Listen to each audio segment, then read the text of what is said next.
friends, and welcome back to my channel. My name is Maria. If this happens to be your first time visiting, welcome to Siempre Infinitos DIY. So happy you chose to stop by. Today I would like to share with you how I made a whimsical nutcracker. So with all of that being said, hope you enjoyed this video. So the first thing I did was to roll out some clay, and I used color skin. I covered about 3/4 of the foam ball. You can cover the entire ball if you like, or half of the ball. You want to make sure that you roll out any lines or marks. If they are too deep, then keep in mind that they will show once your clay dries up. If they are not that deep, then don't worry about it. Once it dries up, they will disappear. Then the other portion, well, actually half of the ball, I covered it in white and then just trim off any excess. You do see a line there that it does not look, that it looks crooked, does not look straight. That's okay because we will be covering that up. Here I have some strips, and I just went ahead and rolled it up, leaving some of it being open, and that's only because I'm going to place one on top of the other. Once I have all of my strips rolled up, then I'm going to place them right where that white clay begins.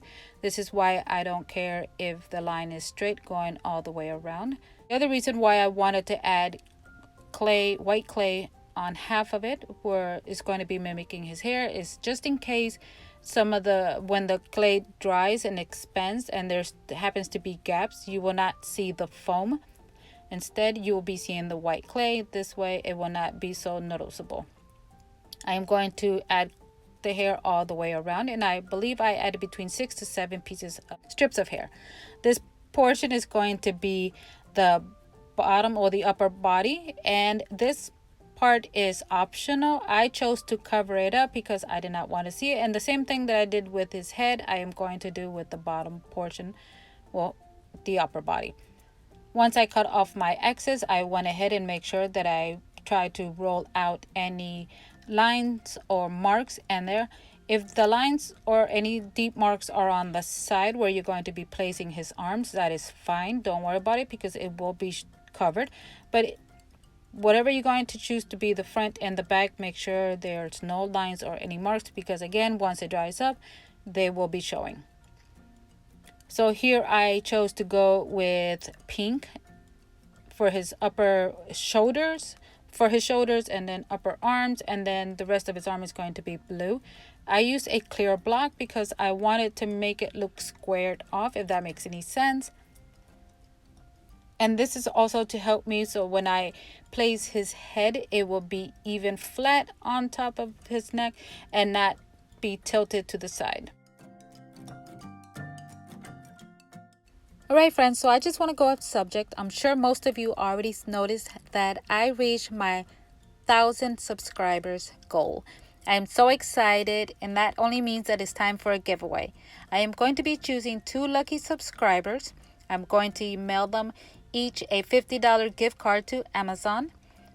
If you would like to enter the giveaway, you would need to, and only in this video, there are some rules. You will need to first, obviously, be a subscriber to my channel. Second, you will need to leave me a comment saying that you would like for me to enter you in the giveaway. And that's only because I need to keep a track of everyone who wants to enter the giveaway. So it is important that you do it only in this video. Third, of course, you will need to share my video, which is very important. And then as well, there is a deadline. So by 6 a.m. on Friday, I am going to close the giveaway, and then on Saturday I will be announcing the winners. Again, the deadline is on Friday at 6 a.m. And last but not least, I would like to let each and every one of you how grateful I am for always supporting my channel, for always giving me nice comment about my videos, and for the tips that you guys always give me as well. This only helps me become a better creator. It means the world to me that I have you as a friend in my life, so thank you again so very much. So with all of that being said, let's get back to the video. But before we do that, just in case you're not following me on Facebook, don't forget to check me out there. You'll find me under Maria's Fake Bake. I'm going to be leaving a link to my Facebook page in the description box down below.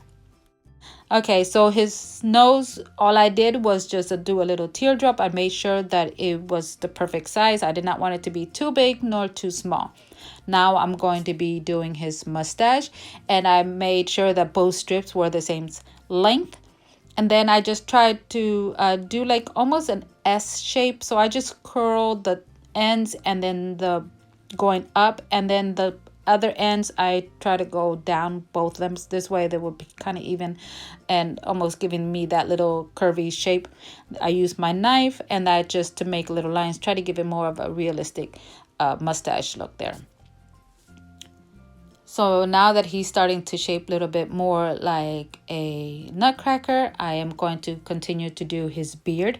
His beard, all I did, made a lot of little strips, and then I tried to do like a musical note. And then once I had all of my little strips, I just placed one on top of the other. And then I placed it right underneath. And then I went in with my tool, and right where the mouth is supposed to be at, I made sure to make that like almost like a U shape, if that makes any sense. So it made it look like where his mouth would have been at. So I wanted also my little guy to look whimsical. So I went in with some gold paint and painted everything that was white. He's starting to look adorable and he's not even done. I went ahead and also added some eyebrows. So here I have his hands, and the hands I made it almost the same shape that I made his nose, which is the teardrop. Went in with my scissors, and then I snipped off where the thumb was going to be. I made sure that it did not cut off all the way through, and then I just continue cutting the others, and then press them down, so that would be his fingers. I used this icing tip to make his eyes.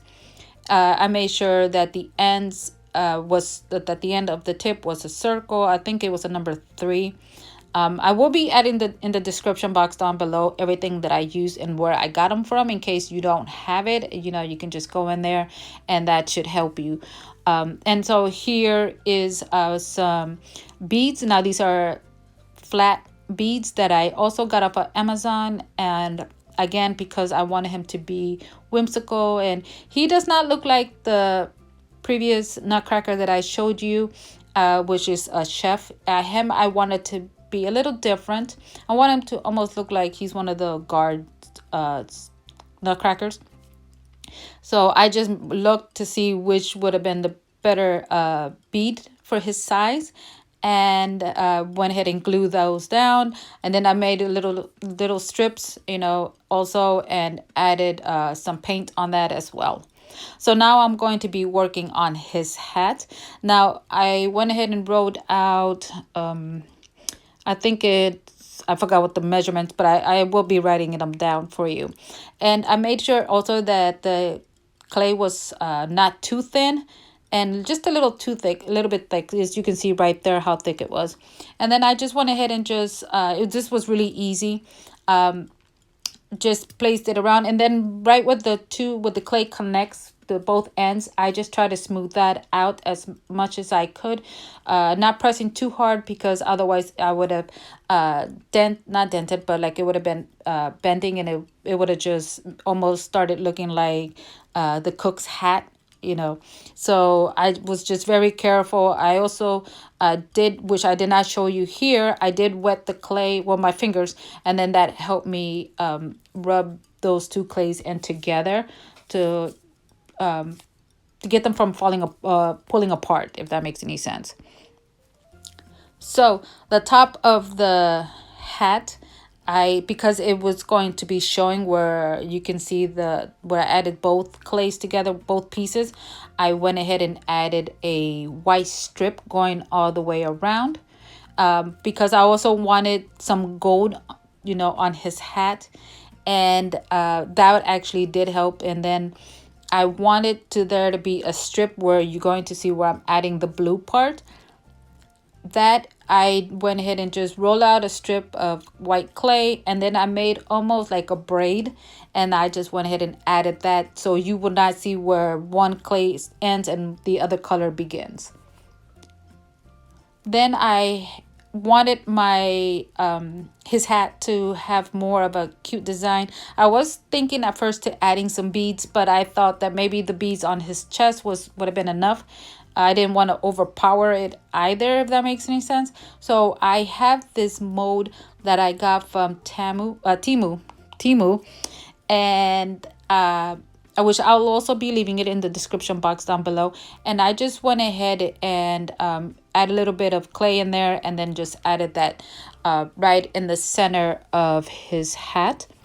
And this is how easy and cute this is. I really love how it's all coming out. I think it looks super adorable. I am going to add a little bit more of detail to his hat. I'm just going to try to figure out if I wanted to have it on the side or at the bottom. Now, what I did not do, and I do apologize, I did not record how I added a baton, if that's what they're called. Was pretty much is just a stick with a wooden bead on top. I do not remember where I got it. It actually came like that. But if you want to make something like that, similar, all you need is a skewer stick. Just cut that in half, add a wooden bead, and then just paint it gold. So now I'm just gonna glue it down because I do not want his hat to fall off. And then here is a closer look. What do you think? I really love how this came out.